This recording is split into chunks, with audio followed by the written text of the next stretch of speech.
apă-mă din încercare, Domnul meu.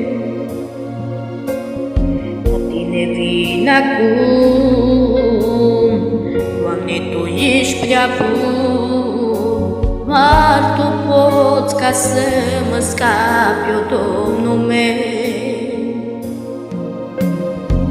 Capul sus mi-l ridic, către Tine eu strig, apă-mă din încercare, Domnul meu. La Tine vin acum, Doamne, Tu ești prea bun, doar Tu poți ca să mă scapi, o Domnul meu.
Ușor, ca să fiu în cuptor, dar știu că cu mine foc ești, Domnul meu.